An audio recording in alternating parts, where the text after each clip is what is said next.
My name is Tammy Fisher. I'm the Communication Director for Georgia-Cumberland Conference. I've been here almost 4 years. I think in April it's 4 years that I've been in Georgia-Cumberland and feel really blessed to be here. I have 2 children. I have a 14-year-old boy who is 6'1" and looks down on Mama and makes him very happy. And then I also have a little 8-year-old girl, a little red-haired girl. So I feel pretty lucky to have both ends of the spectrum right there with a teenager and yet still a primary student. When my son was born, I taught cradle roll, and then I went to cradle roll 2, and then I went to kindergarten. I'm sure you guys are resonating with this because you do that with your kids. That's what you do. So I probably have, I would say, between 10 and 12 years of doing Sabbath school myself as the mom.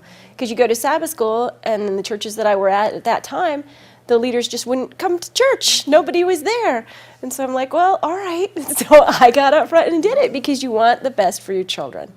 And then you love the children too, which is part of the whole reason why you guys do what you do. And so I understand why you do what you do. And I love kids. They're a blessing. They teach you so much every day. And they keep you humble, which is really an important thing. So we're going to go ahead and get started. I'm going to sit down because that's where I'm most comfortable. But if you need anything, I'm pretty casual, so we'll just talk and we'll learn about what's going on with this. So really this ministry is vital because who takes over for the next generation? It's the children. Who can touch other children like nobody else can? We've seen it happening in our church. Right now, we have a ministry. My son, 2 weeks ago, gave his first sermon at the age of 14. Children will touch children and influence children like nothing else. But you need to be there guiding them. You have to be there. And so what a blessing your ministry is. And I'm sorry, I need to stop and pray because I need to do that. That's very important. So bow your heads with me. Dear Heavenly Father, thank you so much for the gifts that you give us and the children that you place in our lives. And we want to be good communicators and good leaders for these children. Fill us with your Spirit every day, and may everything we do give honor and glory to you. Thank you, Father. In the name of Jesus, we pray. Amen. So, as individuals, we communicate passion because we're all women in the room except for Brian in the back and we care about things. So we're going to have passion, entitlement. This is what's working. Here are my resources. Here's what I think, and here's how I maintain it. But we really need to be communicating the power. Where is our power coming from? It's coming from God, our daily source, and empowerment. We're the leaders of this. We've been doing this a few years, maybe more than that. We know what we're doing. Here's what works for my ministry. Here's not just what's working for me, but here's what's working for my ministry. And here are the statistics. Okay, so when I was doing this Sabbath school with Grace Links, or when I was doing the Sabbath school without Grace Links, here are my stats. Here's how many kids were coming through. Here's how many kids are studying their Sabbath school lesson. Here's how many kids are doing their memory verses. Those are stats that are just going to back you up in your ministry and what you're doing. And here's what we think. You guys are the experts in your fields. Tell me a little bit about you guys. What areas are you working in? Who's cradle roll? Couple cradle rolls. Who's kindergarten? Kindergarten. And you're all of them? And if you're all of them, that's okay too. Who's primary? You have some primary leaders? Okay. Junior? Okay. Any early teen? You guys? And youth? Do we have youth? Or does it stop at early teen? Probably stops at early teen. Okay. You guys are the experts in the fields. And you guys know what's going on from week to week in the Sabbath school. So you need to be sharing that with the pastor, with the elders. Do you guys have Sabbath school councils where you meet and share together about what's going on? Some do, some don't. Are you comfortable sharing? Are you allowed to share? Do you find it helpful when you do? It's important to do that. And what is your mission? What is your goal? Do you guys have an actual mission statement? You may not. Yeah. You do? Good. We took like a Sunday, and for almost 6 hours, I made breakfast and ordered lunch. Very nice. And the church board, we sat and we did our mission because we have a new pastor now. Okay. So you just adapt your mission statement from the church for your Sabbath school class. Does your church have a mission statement? Do you know? That's a question you should ask your pastors when you go back. Do you have a mission statement? The conference has a mission statement. You can take that. It's growing, let's see if I can remember it, because now I'm on video, I'm going to forget it. Growing disciples through shared leadership. I did it right, yeah. Growing disciples through shared leadership. That's our mission statement, because that's what we want to do. Well, what we did was after the church board did the mission statement, so every department in the church has to have a mission that sort of leads to the overall mission statement. That's good. It just gives you a direction. It just gives you a place to go. Yeah, that's important. So passion versus power, how to develop power. I mean, it's interesting to me that she was just talking about power in there, and I was like, oh, that's fabulous. Have fun and do more than expected. I know. I work full time, I'm a mom, and I know you guys, some of you are saying, oh, I know. And then there's Pathfinders, and then there's Adventurers, and then my son's on the basketball team, and you're just going. You are all the time. But you're dedicated, and you're going to have fun because children resonate with fun. I think as adults, we resonate with fun too. I do. Do you want to go somewhere that's not fun? I really kind of don't. I like my dentist. My dentist is really nice, but I really don't want to go there on a regular basis because it's not fun. Now, I would like to go out to lunch because that's a lot more fun. So have fun. Have fun with the kids. And I know you are, but do it on purpose, and that's tapping into the power. I don't think God wants us to not have fun. Invest in you. And you guys are doing that right now. Congratulations. You're doing that. And that's really important. But read, learn, listen. The kids will tell you what they want. Whether you want to hear it or not, they'll tell you. Meet people, create networks. You guys are doing that too. You guys have 2 of them right here, right now, by coming to this workshop. I can. And I think you guys already have this too because you're doing this. You're here at this conference. You're already leading a ministry. But don't beat yourself up. Give yourself a positive talk. You guys are doing an amazing work and in a really vital ministry. And then do a little introspection.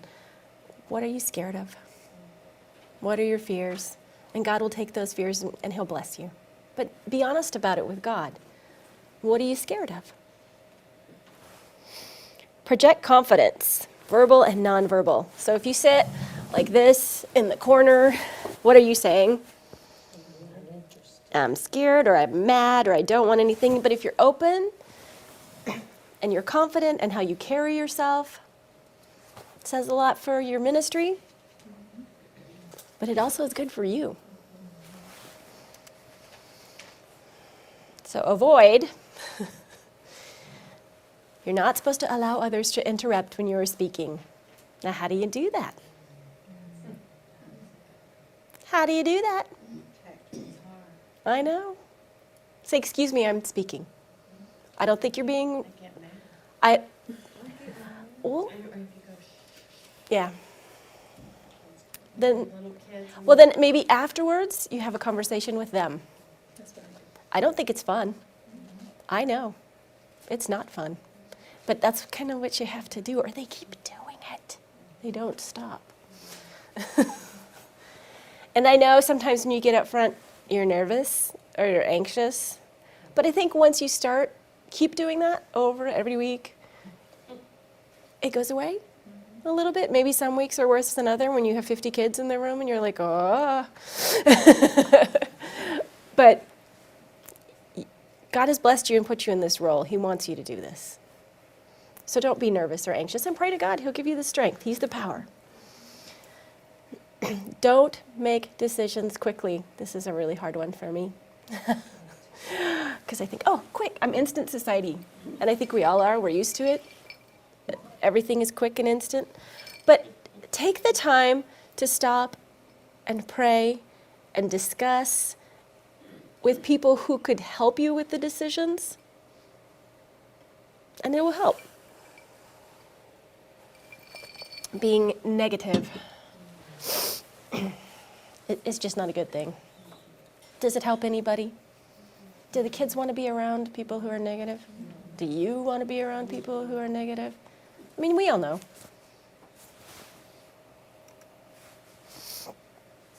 Here's some interesting ones. Avoid saying, I'm sorry. I know. But why are you sorry? I mean, think about it. If you're truly sorry, if you've done something to offend someone or something that you need to be sorry for, then say it. I'm not saying don't ever say it, but don't say it all the time because it diminishes the power. Okay, so nervous fidgeting. I'm a good fidgeter. But you gotta not fidget. So maybe move around if you're a fidgeter. Put that energy into something else. And I'm smiling and laughing too much. That's hard to do too. That's hard to do too. But you've got to be serious because it's serious. And you can have fun. It's not that you can't have fun because that was one of the first things up there. But then you're just nervous when you're doing that, I think, when you're smiling and laughing too much. So a rigid posture. Take space, don't give it up.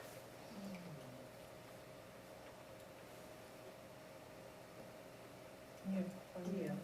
I don't know. Let's see. So I think a rigid posture is, like this. And maybe, What I'm getting from that is, I learned from Toastmasters, just move around, walk down the aisle, touch them, or get in, go between the rows or whatever. so take your But don't just space. stand, one spot like you. Right. So move around and flow. I think that might be a good definition Yeah. because I don't know that I totally even understand it. But that makes sense because with the kids, you need to be moving around. You're handing out all the stuff. You're meeting with them. You're talking with them.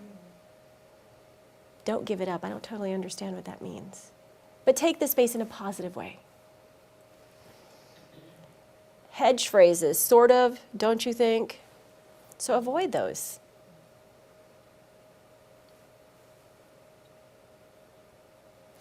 Using excessive adjectives, superlatives, or adverbs. So you can still do it, just don't do it excessively.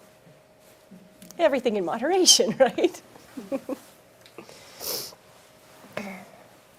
Entitlement versus empowerment. Replace, nobody seems to really care but me with personal responsibility and ownership. You guys do care. That's why you're doing what you're doing. And own what you're doing. Believe in what you're doing. Care about what you're doing. But don't say, you should care more about this ministry. Does that ever go? It doesn't really go over well. Let me show you examples of what's working. Here's what I'm doing in my Sabbath school, and here's what's working. If it's a chart or a graph or my daughter's in primary. And they have this really cool thing at the beginning of their session, and she's got to be there on time, which is a good thing in itself right there. But what they do, and I'm going to take up space now, is they will literally have pillows around like this on the floor, and they all sit around the floor together, and they have an opening prayer time.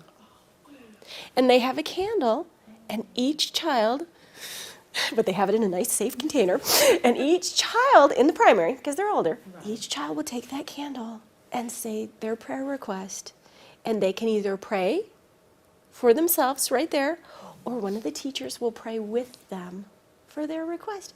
And the kids love this. Yeah, my daughter went out. Should I tape this? I don't know. I guess it's legal. My daughter saw that this was going on in the primary and left kindergarten early because they were having prayer time in primary and she wanted to be there. But it's such a blessing and it's such just a neat thing. And that's what's working in that ministry. There are things that you guys are doing that's working in your ministry and people should be supportive of that. One day they came in and there was a big note and it said,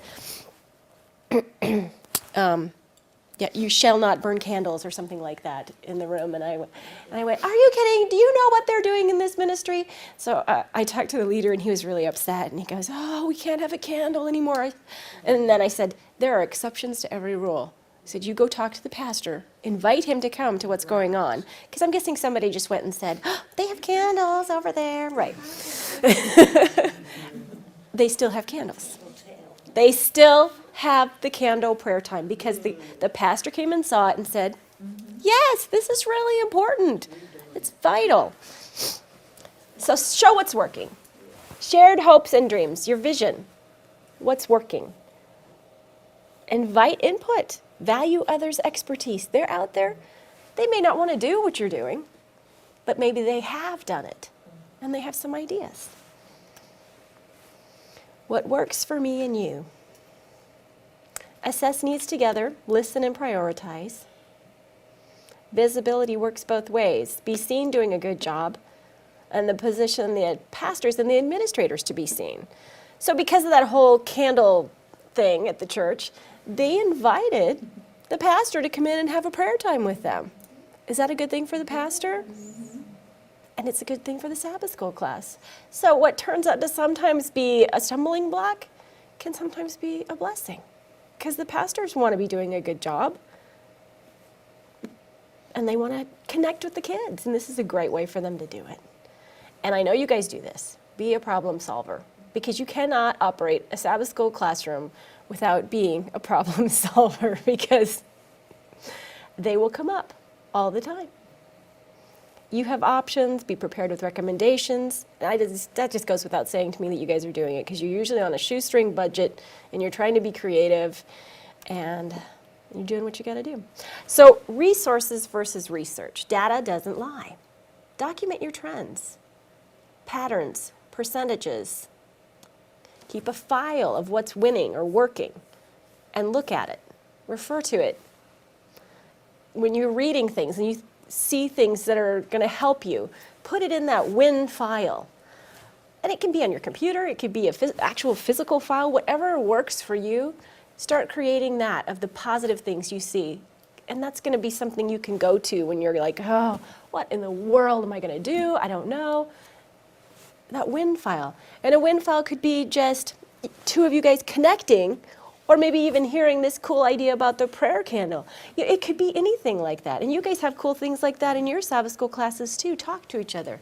And then start building that win file. And you may already have it. And then show where you have grown attendance.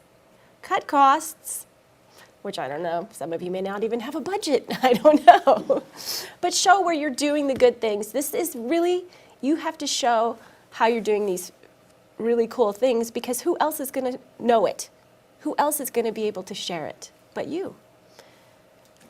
And your increased productivity or improved quality. And I'm sure you're all doing that because you care, because you're here. Replace, I think, don't make it just about you, but make it about we. I'm sure you guys have other people. I'm hoping you have other people in your corner who are helping you, who are passionate about your ideas and what you're doing, and that you guys are creating ideas together. Because shared consensus strengthens your position, so that when you need to go to the pastor administration and ask for something, it's not just you standing there begging by yourself. It's going to be a team. Benefit from prayer support and shared vision of others. Do you guys have a prayer ministry at your church? You tap into them. If you don't, you should. And see what works for them, or ways that you can have prayer ministry in your Sabbath school. Project teams, affiliations, conference collaboration. You guys are doing these things, you're here. So that's good. Maintenance versus mission. Do you have a 5-year prioritized plan with evaluation and accountability steps? That's a big one.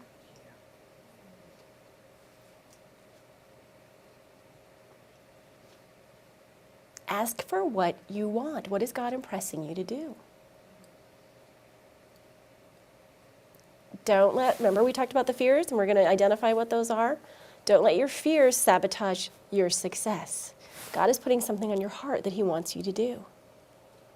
You're talking to him. The Spirit is leading you. Don't let the fears get in the way.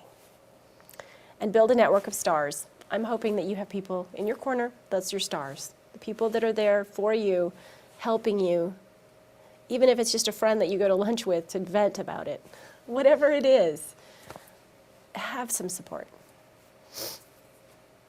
And never forget what's most important, of course. God, family, colleagues, and a discipleship group or a disciple group. So, committees. Here we go. You guys have to sit on any of the committees? Some of you? Yes, all of you? Yeah, you love them, don't you? We all feel that way.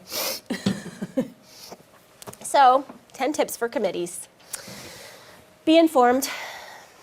Know what's going on. You know what's going on in your Sabbath school class, but pay attention to church politics and what's going on there. Just watch. You know what's happening. Know the rules. Sometimes the pastor may not be the leader of the church. Watch. Pay attention. See what's going on. Have something to say. Think about it beforehand. Before you go to the committee meeting, which you're dreading and not wanting to go to, think about it beforehand. And how can it benefit your ministry and your mission? And what could you say to make a difference? Be to the point. Don't mess around. If you have to, write out what you want to say ahead of time. If it helps you formulate the thought, think about it, pray about it, write it out. And then you don't have to worry about going down a rabbit trail on a conversation that you had no intention of going down. You'll be confident in what you want to say. Don't waffle or repeat yourself. If you're writing it down, that's another way that will just help solidify what you want to say. And don't talk too much. We're women, okay? We like to talk. I know that. I like to talk. But talk about specifically what you want to talk about. And then quit. You're done. You've made your point. Be cool. Remember the whole nervous, anxious thing? Don't be nervous. Because you're taking the high road and you're with God. And don't give people ultimatums. Well, if you don't do this, I'm going to quit. It won't do anybody any good. And you know who it's going to hurt the most? It'll hurt you. And it'll hurt the children that you're ministering to. So don't do that. Be gracious and kind. I love this one. Choose the hill you want to die on. And you know that that's not it. That's not the hill you want to die on. So here's some realities. Shocking. Women are different than men.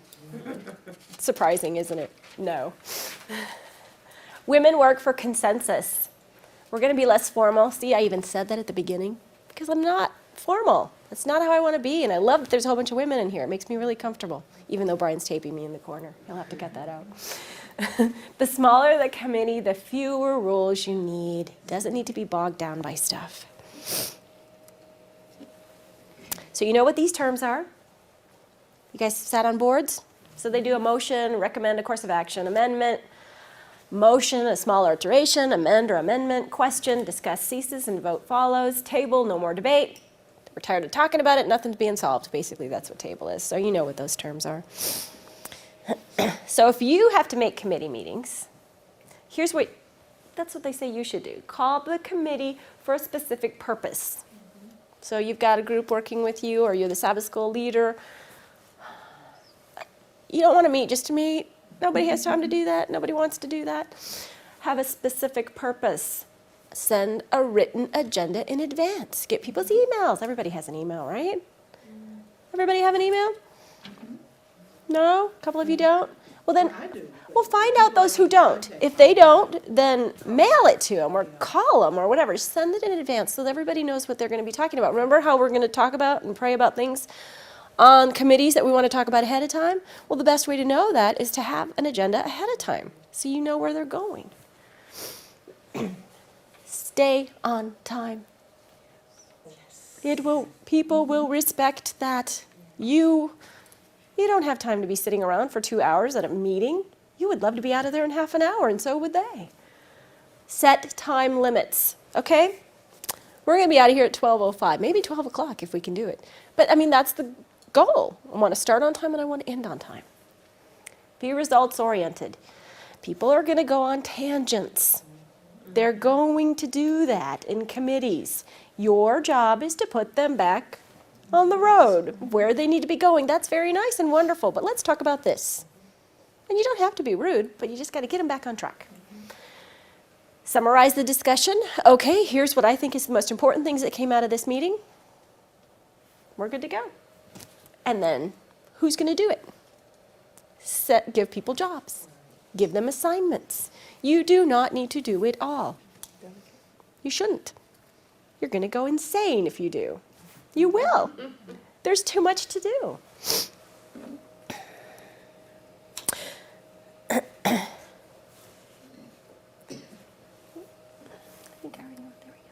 This is the one, yeah. Communicating with men. We like men. Men are good, but they're different. They don't understand hints. Everybody knows this, but it's just kind of, when it's written out, it's like, yeah, that's right. They don't like to be told what to do. But they don't understand hints. Right. So it's a really difficult situation to be in. And if he's silent, it is saying, no. And they interpret reminders as nagging. They can't handle complaints. Give them solutions. Or if you give them a complaint, they will have a solution. They need transitions. Don't assume anything. So they don't take hints, and they don't like to be told what to do. So what do you do? Write them a letter. Email or letter might work. But maybe ask them what they think they should do. They'll tell you. They're not going to be silent if you ask their opinion. Yes. And their solution will not be the same as a female solution, most likely. That's So if right. you don't go to them with a solution, you're not going to get the solution you're looking for, That's right. for the most part. So these are, They think on a whole different level. oh, they do. And that's the beauty of life. But these are good things for you to know. I mean, they're kind of things we kind of go, oh, yeah, I know all that. But when you see it written out, here's where the resources were taken from. And I'm going to put this online, so you guys, I know you've been copying furiously, I'm sorry.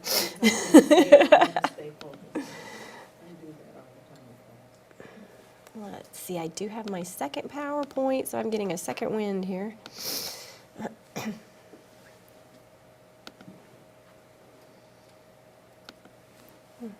not what I wanted to do. Okay. I got to have a transition, Brian. I'm hot. I got to take my jacket off. Are you going to tape me doing that? First part of this was kind of just how to communicate overall. And now we're going to talk about the nuts and bolts of communicating with the people in the groups that you're working with, because you're working with several different groups, right? You're working with the church, and you're working with the parents, and you're working with the kids, and you're working with the whole congregation because you have all their kids. And then you're working with the community sometimes too, if you're going out and you're doing different things. So let's talk about that. So do you have communication goals on what you want to do? Or you just kind of want to stand up front and talk with the kids, but that's not enough.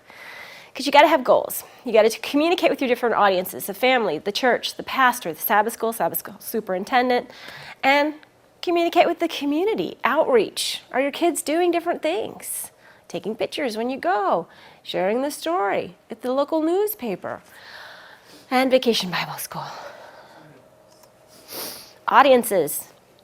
Oh, my 3D guys aren't showing up real good on there. I wonder how to make that darker. How do you make it darker? Don't know? All right. Maybe my 3D guys are really cute and they're not there. I'm sorry. Yeah, they looked fine, but oh well, you never know. So the family today is diverse. It is not just mom and dad. It's going to be grandmas and grandpas and aunts and uncles. And you got to communicate in a different way with all of those people. And they're busy. We've talked about that. Who has time to do anything? But know that Sabbath school is sometimes the only contact that parents have with church and religion. You know that. That was the thing that just shocked me the most when I went into Cradle Roll. It's like, really? They would come and bring their kids, and they would sit there with the kids, and they were gone. And that was it. So how are you communicating with them? We talked about the grandparents and the mom and the dad, and they're stressed. They have no time. Parents are working. You guys know all this. So here's some ways that you can communicate with the family. A newsletter. It's something that they are bringing the kids to your Sabbath school. Does it have to be amazing? No. Does it just need to communicate key points? Yes. Do you guys have Word, Publisher, handwritten, anything to get your message across? So what kind of things are you doing? Are you doing some outreach? Do you want the children to be learning their memory verses every week? They're not doing so great at that. Put that in the newsletter. What kinds of things are you thinking and you're frustrated about and you wish that the parents were doing? They're not going to know that unless you tell them. They're just not. And they're not going to think about it unless you tell them. Spell it out. Keep it simple. They're not going to read a huge, long written epistle. You don't have time to do a huge, long written epistle. Keep it simple. The facts, the dates, here's what we're doing and here's what we'd like to be doing. Even if you type it out on a piece of paper and just hand it out and make copies of it, something. Be communicating with them. It doesn't have to be difficult. It really should be simple for both of you. I'm going to go on the computer now and talk about Facebook. Parents are there. The parents are there. The kids are there. When you get junior, early teen, they're there. You could start a group. It's really easy to do.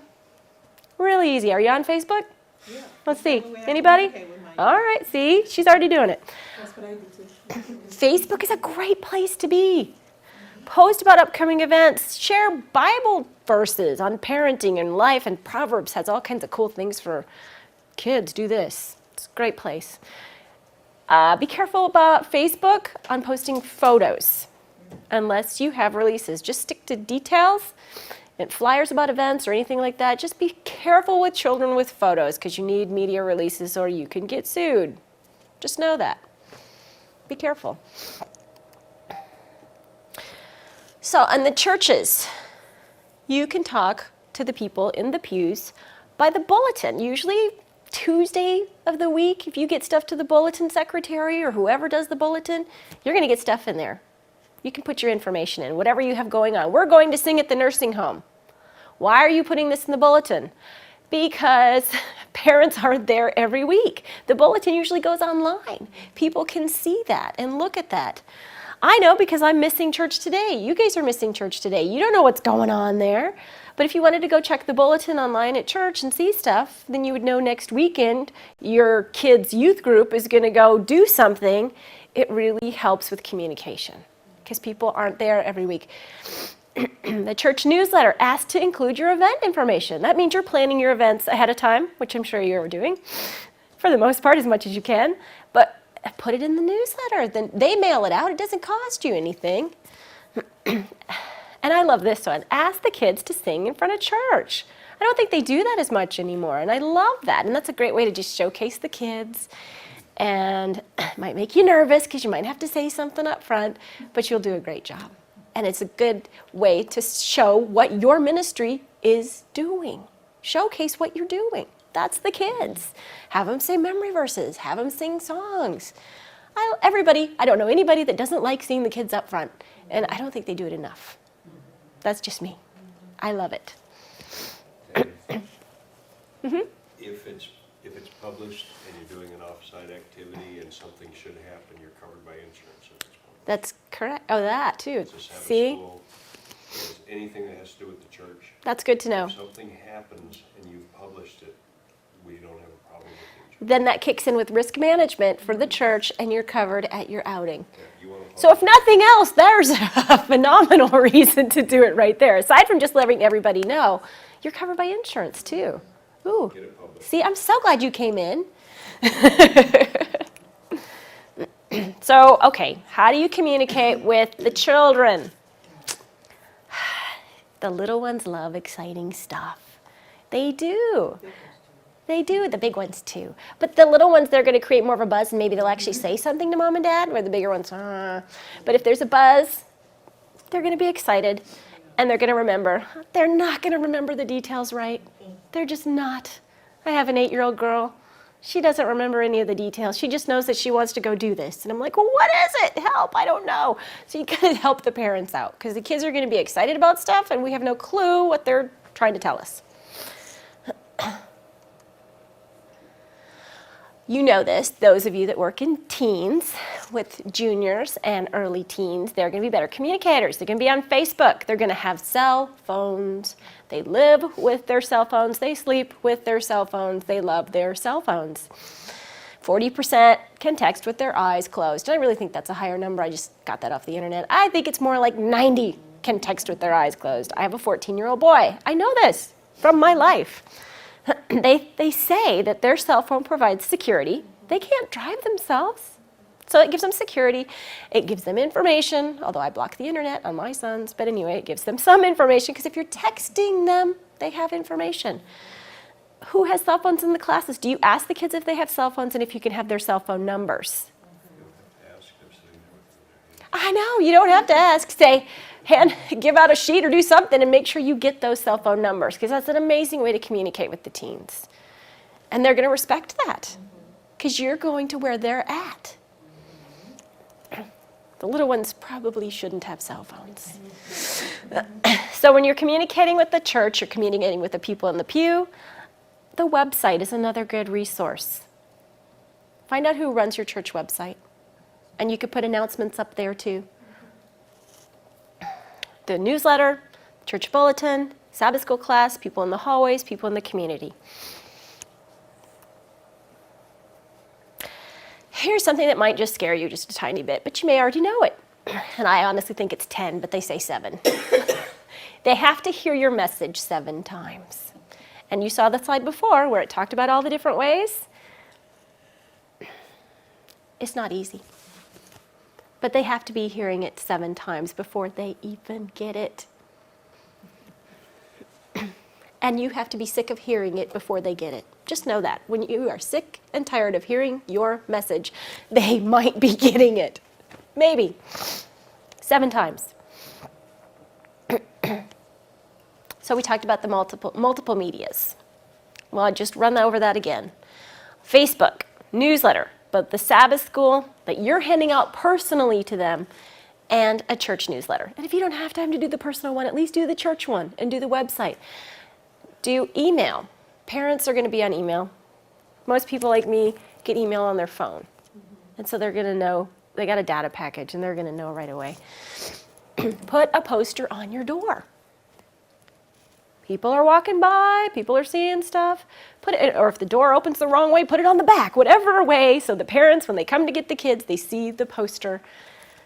And find somebody on your team that's creative. Or if you know a teenager that likes to design stuff and create stuff, have them do it for you. You don't have to do all of this. You just have to have somebody find somebody to help you do all of this. But it needs to start being done. Church bulletin, get up in the pulpit when you have something big going on. I know you don't like it. Get up there. This is your ministry. These are your children. You want the best for them. All of these things. Now, I'm not saying every time if we're having a cookout, do you need to get up, or maybe for a cookout you do. But I'm just saying for different things, you need to be getting in the pulpit, but not for everything. And you'll know what. You'll get better and figure out what should be up there. And if you're up there every week, I think it's fine too, because the kids are an important ministry. The website, you can do church news and calendar. There's the thing on the side with upcoming events typically. Get on there. If you go sing in a nursing home and you take pictures, write up a little story. You could even send it to me and I'll put it in Tidings or Communique. There's my plug right there. Because I am thrilled to promote stories that are taking place in the conference. That's what I do. I love it. I can never have enough. Take pictures, JPEG images.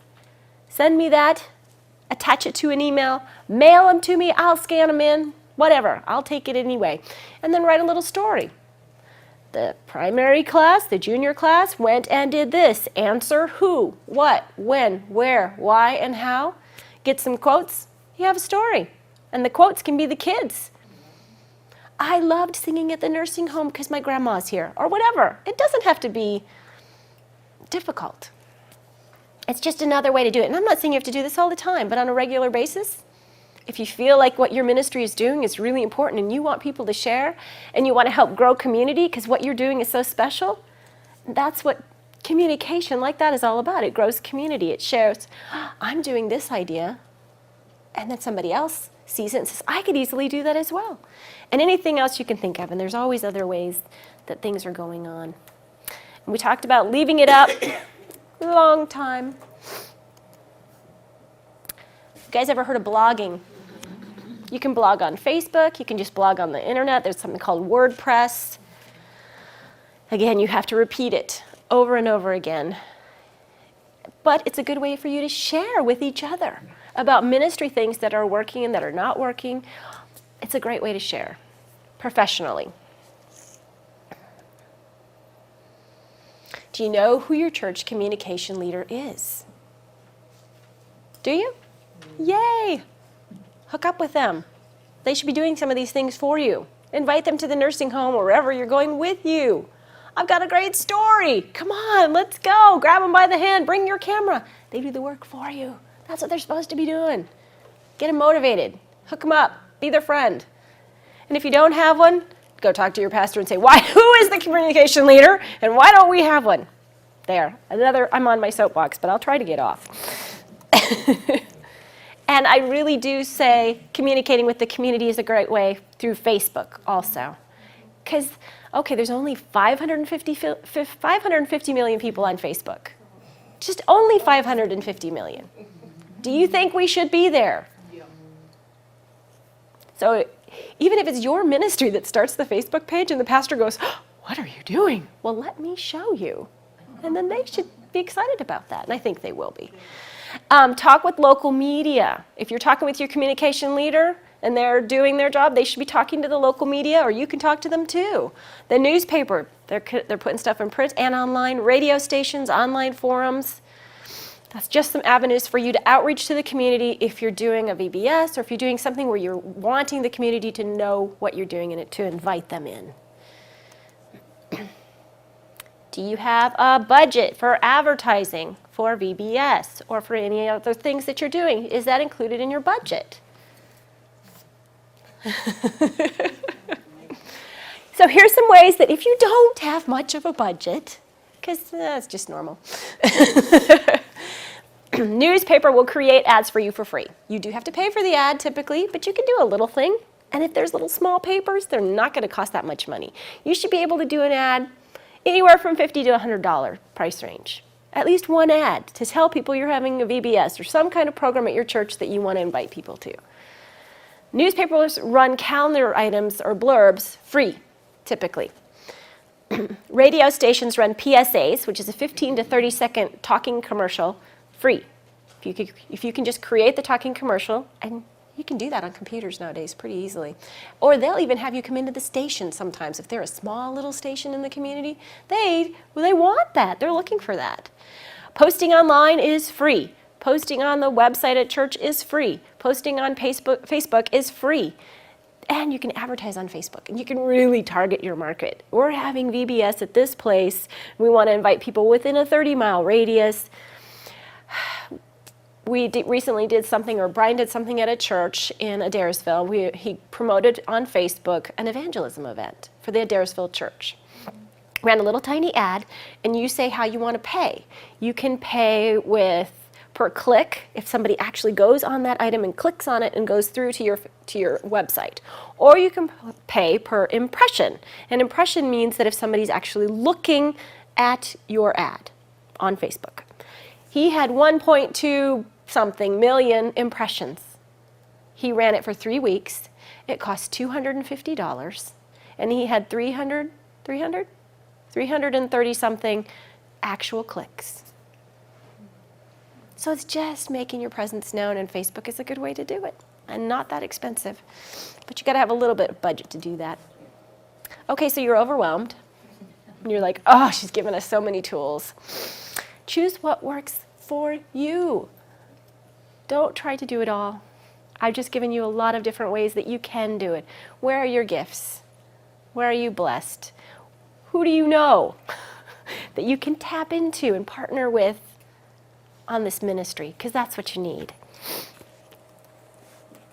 So I'm just going to have a guessing thing here. And I'm going to say that if I was doing beginners or cradle roll, I would do texting, because parents are texting at that age, Facebook, or newsletter. If I was in that age range, those are the communication things that I would try. Kindergarten, again, I would do text, Facebook, newsletter. Primary, email, Facebook, newsletter. Junior, email, Facebook, newsletter. And early teens, email, Facebook, and text. Now, you can do whichever one works, but those are probably some targeted ones that would work good for each of those ministries. And I'm done. That's my contact information. That's my email, tfisher@gccsta.com, or my cell phone, and the toll-free number at the conference. And my name on Facebook is Tamara Wolcott-Fisher. Friend me. I'm happy to friend you. So that's it. If you guys have questions, I'm happy to answer them. I'm thrilled that you guys actually came to the conference like communicating. Yay! And I'm thrilled also that the ministries that you're doing in your local churches.